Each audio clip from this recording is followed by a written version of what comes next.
Hadirin jamaah sekalian yang kami muliakan, kita awali ta'lim kita sama-sama dengan baca basmalah. Bismillahirrahmanirrahim. Uhayyikum tahiyatan islamiyatan atiratan min indillah. Assalamualaikum warahmatullahi wabarakatuh.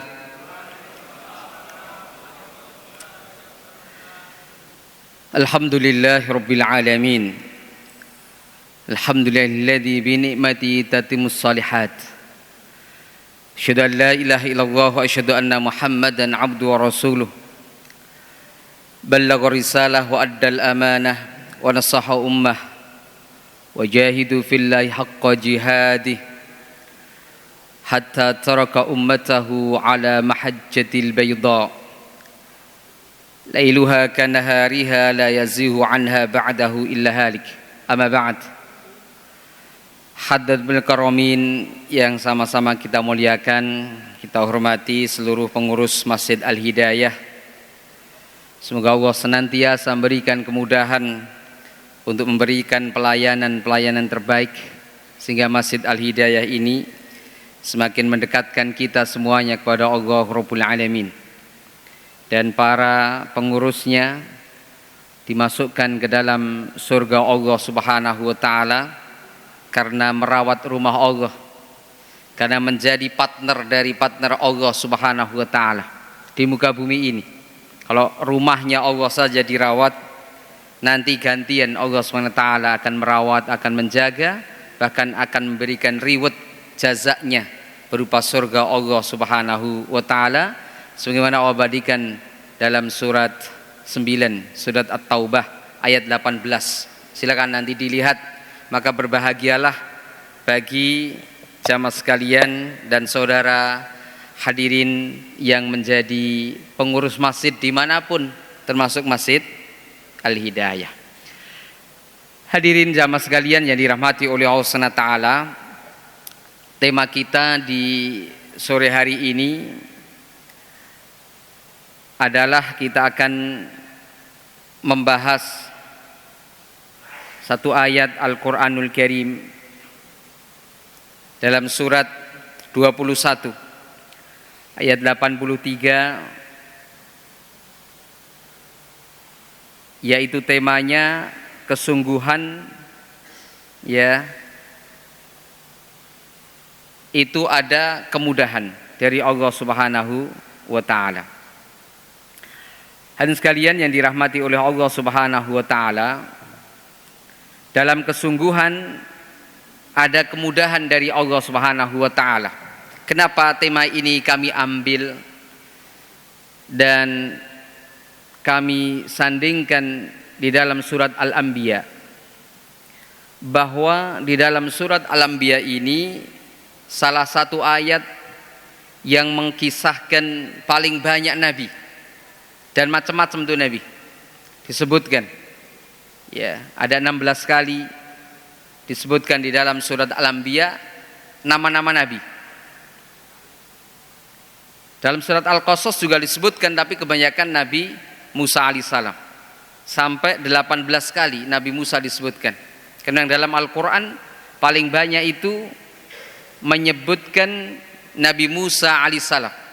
Bahkan menembus 130-an atau tepatnya 136 kali disebutkan berulang-ulang itu oleh Allah Subhanahu wa taala penyebutan Nabi Musa alaihissalam. Kita lihat kenapa yang kita ambil surat Al-Anbiya ayat 83 ini, karena ada doa rintihan dari Nabi Ayub alaihissalam. Kita tahu sejarah Nabi Ayub alaihissalam, seorang yang kaya raya, gemar sekali berderma, gampang sekali menolong orang, ya, bahkan membangun gudang-gudang penyimpanan sembako, dibagikan itu kepada umatnya. Namun akhirnya kekayaan itu lenyap. Nanti ini Allah ungkap di dalam surat 38, surat Shad, ya. Dari ayat 44 sampai 45, kekayaan Nabi Ayub alaihissalam hilang semua. Bahkan dikasih penyakit. Yang penyakit ini jamaah sekalian tidak bisa disembuhkan oleh obat apapun, oleh dokter manapun. Ya. Di pekan ini ada kisah seorang pangeran ya, yang disebut dengan Sleeping Prince, ya, yaitu pangeran yang tertidur selama berapa lama? 20 tahun ya, kita tahu ya, 20 tahun. Namun sang ayah tidak pernah berputus asa di dalam ikhtiar at-tadawa, pengobatan putra tercintanya. Ini viral kemana-mana sampai menjadi sorotan berita internasional. 20 tahun merawat putranya tanpa lelah, tanpa jemu. Didatangkan obat-obat terbaik di seluruh dunia untuk mengobati anaknya ini. Bahkan didatangkan alat-alat tercanggih ya oleh sang ayah. Tidak cukup sampai situ, didatangkan dokter-dokter terbaik di dunia ini. Tidak luput juga dari orang-orang Indonesia datangkan ke sana. Tapi kemarin meninggal. Ya. Kemarin meninggal. Ini orang kaya raya. Ya, salah satu pangeran di Timur Tengah. Jamaah sekalian yang dirahmati oleh Allah Subhanahu wa taala, kita kembali kepada Nabi Ayub. Nabi Ayub akhirnya diuji oleh Allah Subhanahu wa taala dengan penyakit yang tidak disembuhkan, yang tidak bisa disembuhkan oleh apapun itu. Inilah yang melatar belakangi kenapa tema kita di malam hari ini adalah dalam kesungguhan ada kemudahan. Karena Allah kisahkan nabi-nabi yang mengadu kepada Allah Subhanahu wa taala. Bahkan pada ayat yang lainnya masih dalam surat Al-Anbiya itu ada Nabi Yunus alaihissalam yang lari dari kenyataan, lari dari tanggung jawab. Maka kita sebagai seorang ayah, sebagai kepala rumah tangga tidak boleh pernah lari dari lepas tanggung jawab.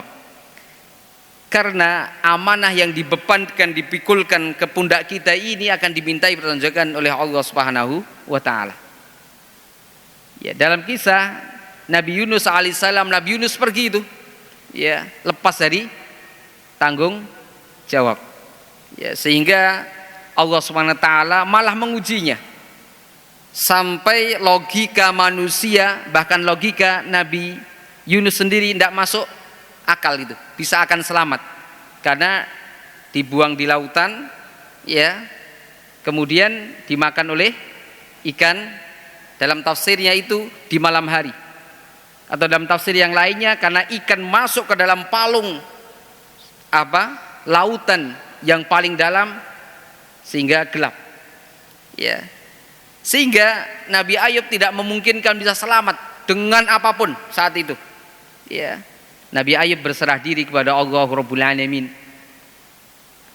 Seraya Nabi Ayub alaihissalam berdoa, ya, wa dhannuni idh dhahaba mughadiban fa dhalla allan naqdiru alaihi fanada fi dhulumat alla ilaha illa ant subhanak inni kuntu minadh dhalimin. Ini menjadi amalan dan menjadi favorit doa Nabi sallallahu alaihi wasallam.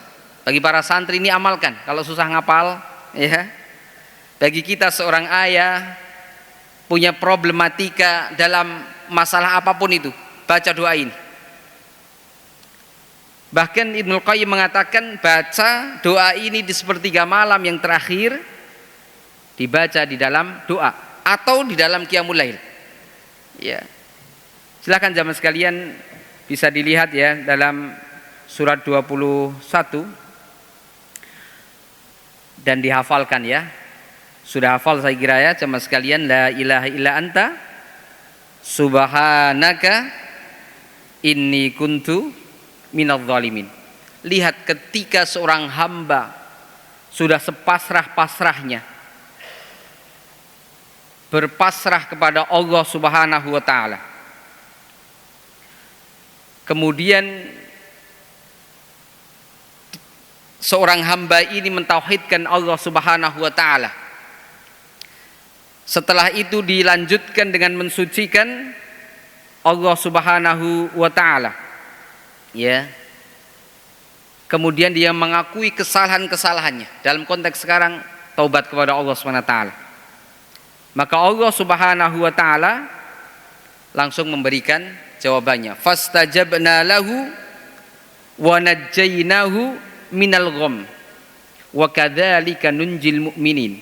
Ya, kata Allah, aku jawab itu semua rintihan kau. Walaupun logika manusia manapun dan teknologi manapun saat itu tidak bisa mendeteksi Nabi Yunus alaihissalam, tapi aku selamatkan kau. Ya, naja ini adalah keselamatan yang betul-betul tidak punya luka sama sekali, tidak cedera gitu ya. Ini yang dialami oleh Nabi Yunus alaihissalam. Ya, ini Allah abadikan dalam surat Al-Anbiya dari ayat 87 dan juga 88. Ya. Jadi Allah Subhanahu wa taala selamatkan fastajabna lahu wa najjaynahu minal gham. Minal gham itu semua kesulitan, semua masalah. Al-gham namanya. Makanya Nabi sallallahu alaihi wasallam ajarkan kepada kita agar kita berdoa kepada Allah Subhanahu wa taala agar dibebaskan dari semua masalah, diantaranya al-gham ini. Ya. Dan Allah menutup firman-Nya masih pada ayat yang ke-88, wa kadzalika nunjil mu'minin. Kalau itu dilakukan oleh siapapun, orang-orang mukmin pasti akan sukses, pasti akan selamat. Wa kadzalika nunjil mu'minin. Demikianlah kami sukseskan, kami selamatkan ya orang-orang mukmin. Hadirin sekalian yang dirahmati oleh Allah Subhanahu wa taala, setelah itu berkisah tentang Nabi Zakaria. Ya. Kita tahu Nabi Zakaria problematikanya melebihi problematika yang lain. Kenapa? Karena tidak punya keturunan. Ya. Sementara sudah sangat tua sekali. Ditambah lagi istrinya tidak mungkin lagi untuk bisa hamil. Bayangkan ya, logika manusia sudah sulit sekali itu. Sudah tua Nabi Zakaria, ini nanti Allah abadikan dalam surat Maryam ya, dalam surat Maryam. Tapi ketika betul-betul penyerahan diri secara totalitas kepada Allah Subhanahu wa taala, maka Allah Subhanahu wa taala kabulkan itu. Ya. Kaf ha ya ain sad. Dzikru rahmati rabbika 'abdahu Zakaria idznada rabbahu nidaan khafiyah. Qala rabbi inni wahanal 'azmu minni washta'ala ar-ra'su syaiban walan akum bidu'aika rabbi syakiyah. Aku tidak pernah kecewa gitu ya, kata Nabi Zakaria. Aku tidak pernah putus asa, aku tidak pernah menyesal gitu, terus berdoa kepada Allah Subhanahu wa taala. Ya. Jadi inilah yang harus ada pada diri kita. Kita ini terkadang baru berdoa setahun, 2 tahun, 3 tahun mungkin ya, belum dikabulkan oleh Allah. Itu jangan-jangan Allah SWT tidak ngabulkan gitu. Sabar dulu, para nabi itu lama ya, berdoa lama, termasuk Nabi Zakaria. Nabi Zakaria mengatakan tidak pernah aku kecewa itu dalam memohon kepada Allah Subhanahu wa taala, terus memohon dengan ikhtiar terus itu. Ya. Kemudian baru Allah Subhanahu wa taala mengatakan, ya Zakaria, inna nubasyiruka bi ghulamin ismuhu Yahya. Zakaria, engkau berdoa siang malam gitu ya, dan engkau tidak pernah kecewa terhadap takdir yang aku berikan kepada engkau. Udah aku kasih busyroh. Busyroh itu kabar gembira yang belum pernah didapat oleh siapapun. Maka siapapun yang mendapatkan busyroh jamaah sekalian, kabar gembira dari hamba-hamba Allah SWT disunahkan untuk sujud syukur. Ya, ini dibahas panjang lebar oleh Ibnu Hajar Al-Asqalani dalam kitab Bulughul Maramnya, ya, yang disarah oleh Syekh Utsaimin rahimahullah taala. Panjang sekali ini tentang sujud syukur ini. Ya, di dalam bab tentang sujud syukur. Ya. Hadirin sekalian yang dirahmati oleh Allah Subhanahu wa taala, aku kasih kabar gembira istri engkau hamil gitu. Dan aku, kata Allah Subhanahu wa taala, yang langsung memberikan nama, dan nama itu belum pernah ada pada sebelum engkau, gitu ya. Sebelumnya belum ada, belum pernah ada. Ya Zakaria, inna nubasyiruka bi ghulamin ismuhu Yahya lam naj'al lahu min qablu samiyah. Ini kalau kita bersungguh-sungguh dalam memohon kepada Allah Subhanahu wa taala, pasti Allah istijabah. Tidak mungkin doa kita ini tidak diistijabah, kan ini janji dari Allah Subhanahu wa taala. Ya, tapi rangkaian-rangkaiannya harus kita lalui. Kalau doa engkau mau aku istijabah gitu kata Allah, maka perintahku lakukan gitu. Ya. Apa yang aku perintahkan kepada engkau lakukan. Apa yang aku wajibkan kepada engkau kerjakan gitu. Terkadang kita itu tidak mau kan gitu. Bahkan merasa lelah kita. Karena Allah padahal tidak pernah lelah memberikan kepada kita anugerah yang banyak ya. Tidak pernah Allah lelah memberikan oksigen pada diri kita ini. Coba kalau oksigen kita itu dimatikan aja ya oleh Allah itu 5 menit aja. Berapa dari hamba Allah manusia ini yang bergelimpangan kita. Ya, tidak kuat 5 menit gitu ya. Ini baru oksigen, belum yang lainnya oleh Allah SWT. Tapi terkadang kita bosan di dalam mohon kepada Allah Subhanahu wa taala. Hadirin sekalian yang dirahmati oleh Allah Subhanahu wa taala, begitu juga kisah-kisah berikutnya gitu ya. Kisah-kisah Nabi Nuh alaihissalam gitu. Nabi Nuh juga berat itu ujiannya. Udah membangun dakwah, tidak kira-kira tidak hanya 10-20 tahun. Ya, ini Masjid Al-Hidayah baru berapa tahun berdirinya ini? Berdirinya berapa tahun? Set. Masjid Al-Hidayah. Hah? Ada 50 tahun? Belum ada kan? Belum ada. Nabi Nuh alaihissalam dakwahnya 950 tahun. Bayangkan itu. Ya. Loh itu kan Nabi Ustadz. Oh Nabi kan jadi contoh bagi kita. Terkadang kita sudah kecewa ya dengan apa yang kita dakwahkan. Minimal pada diri kita atau keluarga kita. Nabi Nuh alaihissalam itu harapannya besar kepada putranya, harapannya besar kepada istrinya. Tapi ternyata Nabi Nuh tidak bisa membawa putranya Kan'an dengan istrinya untuk selamat. Maka kata para ulama, Nabi Nuh ini akhirnya memohon kepada Allah SWT ya. Yang permohonannya ini enggak kira-kira ini, kalau bahasa kita sangat ekstrim sekali gitu. Ya. Jadi Nabi Nuh akhirnya memohon kepada Allah SWT karena dakwahnya itu sudah 950 tahun, 1000 tahun kurang 50. Ya. Sehingga Nabi Nuh mengatakan Rabbi la tadharni fardan. Ya. Qala ya Nuh. Kemudian Nuh alaihissalam itu berdoa, ya, jangan engkau sisakan ya Rob satu pun dari hamba engkau gitu di dunia ini, ya, satu pun kecuali yang bersama aku gitu. Ini Nabi Nuh alaihissalam, ya, tapi panjang dakwahnya itu. Kita jangan pernah lelah mengingatkan anak-anak kita ini.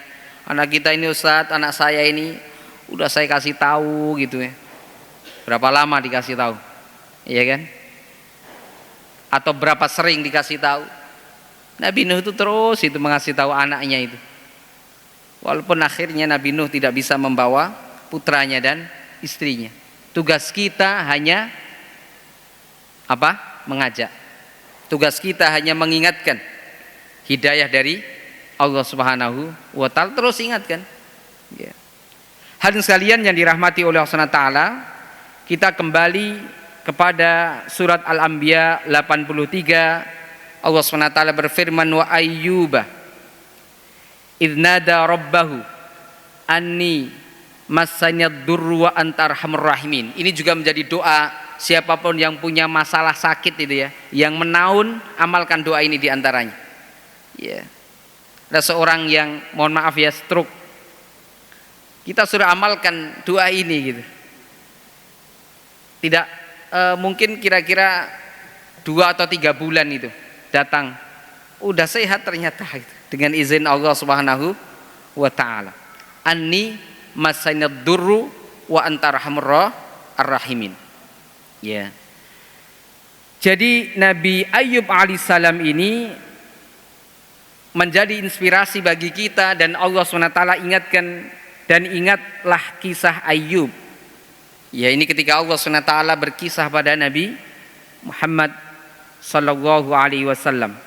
Ketika Nabi Ayub itu berdoa kepada Allah Subhanahu wa taala, wahai Rabbku, sungguh aku telah ditimpa penyakit, padahal Engkau adalah Rabb yang Maha Penyayang dari semua yang penyayang. Yang ini nanti dijelaskan dalam surat Hud yang tadi saya sampaikan, ayat 41 ya, dari 41, 42 gitu. Bahwa ternyata penyakitnya bukan penyakit secara medis. Ya, tapi penyakitnya ini disebabkan gangguan setan. Jadi ada penyakit yang memang setan tidak senang kepada diri kita. Maka perlunya kita ini bentengi diri kita. Itulah mengapa Nabi sallallahu alaihi wasallam ajarkan kepada kita semuanya untuk membaca al-ma'thurat, zikir pagi dan petang. Ini harapannya jamaah sekalian, setelah kajian ini itu cari itu. Ya.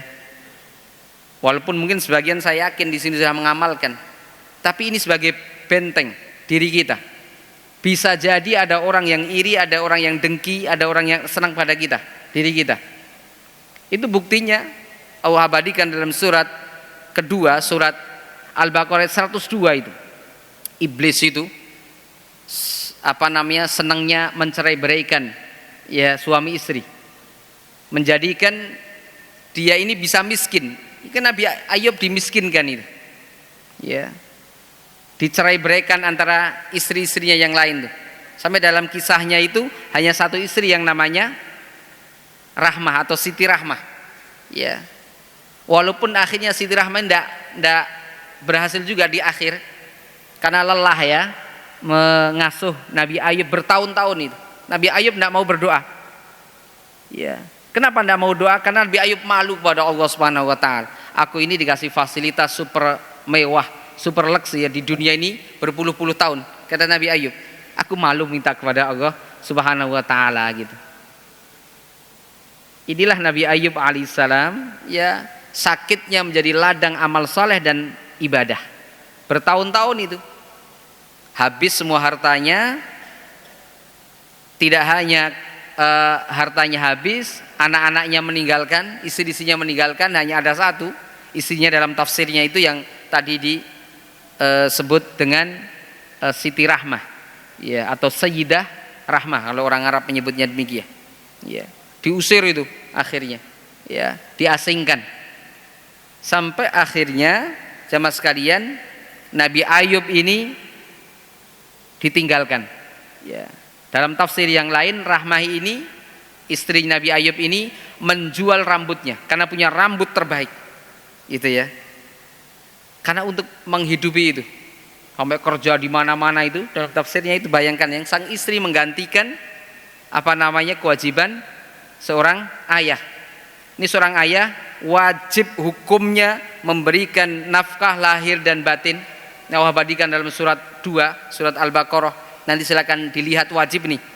Ya, kita sebagai seorang ayah ya, tahu ayat ini. Surat Al-Baqarah ayat 233. Silakan nanti dilihat di rumah. Ya. Dan kalau bisa minta dikaji itu. Biar kita semakin yakin, semakin mantap di dalam memberikan sandang pangan kepada anak istri kita. Ya.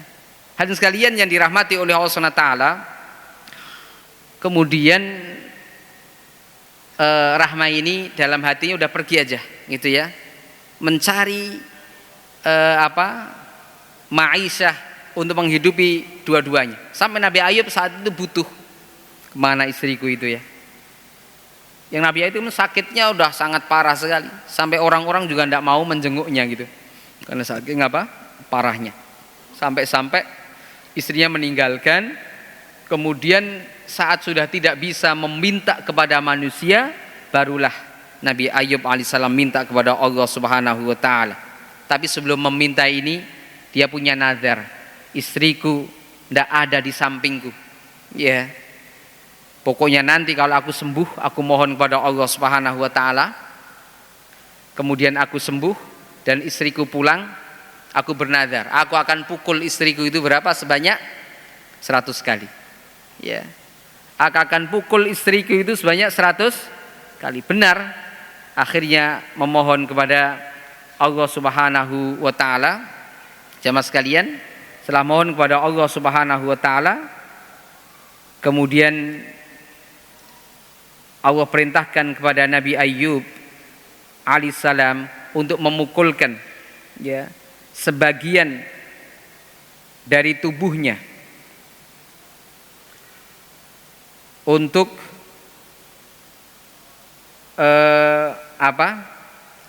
untuk dipukulkan itu. Ya. Ini nanti diabadikan dalam surat Shad ya. Surat Shad tadi silakan dicatat ya, surat 38 berarti. Suruh memukul, dipukulkan. Setelah dipukulkan keluar apa? Air. Ya. Keluar air dari bumi ini. Dan inilah air sebagai sarana untuk berobat. Akhirnya dilanjutkan terkait tentang air ini untuk berobat. Itu ya. Orang yang meruqyah itu ada perantara menggunakan air. Ya, bahkan ada buku yang dikarang oleh orang Jepang itu ya dengan judulnya Amazing Water. Ini kan air itu kalau didoakan, khususnya ayat-ayat Al-Qur'an, itu Al-Fatihah misalnya. Ya. Itu air ini ada reaksi yang luar biasa. Ya. Maka kenapa dalam Islam ketika mau minum itu suruh membaca apa? Bismillah. Biar air ini ada interaksi dengan kita. Bismillah ya. Minimal bismillah. Syukur-syukur bacakan surah Al-Fatihah. Dalam hadis yang sahih dikatakan oleh Nabi SAW, ya, suratul Fatihatu liman quri'alahu. Surat Al-Fatihah ini hebatnya dibaca untuk apapun itu ya. Untuk siapapun yang membaca itu ada keberkahannya. Itu surah Al-Fatihah. Nah, hadisnya sahih sama sekalian. Ya. Ini bahkan ditiupkan kemudian diminum. Bismillah. Ini silakan mau minum juga sama ya. Jamaah sekalian yang dirahmati oleh Allah Subhanahu wa taala, kemudian sebagian diminum oleh Nabi Ayub alaihissalam, sebagian diusap-usapkan di seluruh tubuhnya. Ya.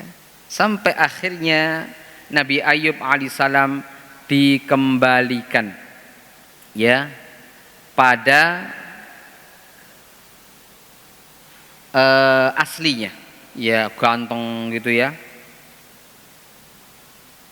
Allah SWT berfirman, a'udzubillahi minasyaitonirrajim, surat Shad ayat 41, wadhkur abdana Ayyub idz nada rabbahu anni massani syaitan ya binus bin nu'adzab. Dan ingatlah akan hamba kami Ayub ketika dia menyeru kepada Rabbnya, kepada Allah Rabbul Alamin, sungguhnya aku diganggu setan dengan penderitaan dan bencana. Jadi ternyata penderitaan pada diri kita sakit atau bencana ya, atau misalnya ada setan ya yang ganggu pada bisnis kita, semuanya ada itu. Setan yang khusus ganggu pada bisnis seseorang. Ya, maka sekali lagi pentingnya kita terus zikrullah. Ya. Ya, pagi sore itu menjadi menu kita ya. Dengan azkar as-sabah wal masa, zikir di pagi hari dan juga di sore hari. Ini juga ingatkan kepada anak-anak kita juga itu.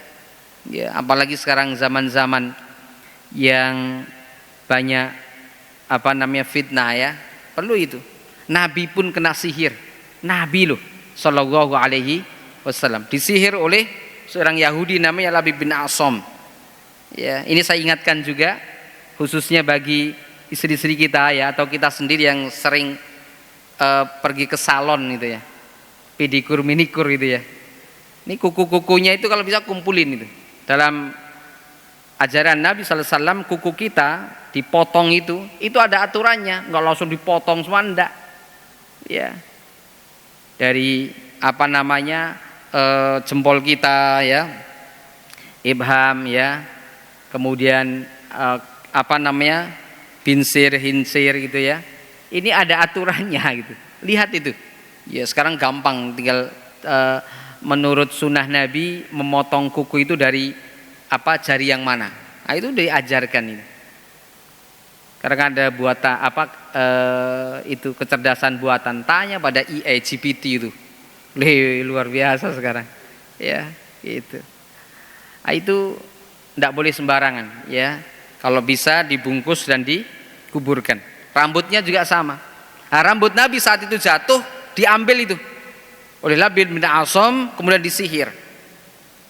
Nabi akhirnya lupa itu pada istri-istrinya, pada anaknya, pada sahabatnya juga lupa. Heran Nabi. Para sahabat, ini Nabi kenapa ya? Gitu. Terkadang sadar, terkadang tidak sadar. Gitu. Sampai akhirnya turunlah malaikat ya, yang dipimpin oleh Jibril alaihissalam, memberitahukan Nabi sallallahu alaihi wasallam. Nabi juga panas, demam tinggi gitu. Ya, ini demamnya gangguan dari syaitan. Kemudian turunlah surat Mu'adzatain ya diantaranya ya. Jadi kalau orang yang kita lihat itu, oh ini secara medis enggak penyakitnya ya, mungkin itu gangguan dari syaitan, maka bacakan diantaranya Al-Fatihah ya, itu dengan menggunakan air tadi.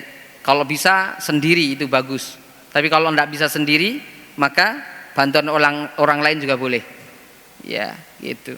Yang paling bagus adalah meruqyah diri sendiri. Baca surat Al-Fatihah ya, ayat kursi itu yang sederhana lah itu.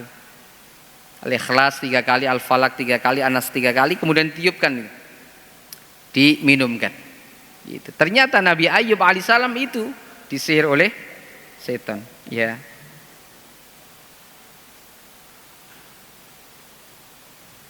Urkud birijlik hadza mughtasalun baridun wa syarab, kata Allah Subhanahu wa taala. Lanjutan pada surat Shad yang ke-41 ya. Allah berfirman, hentakkanlah kakimu, inilah air yang sejuk untuk mandi dan untuk diminum ya.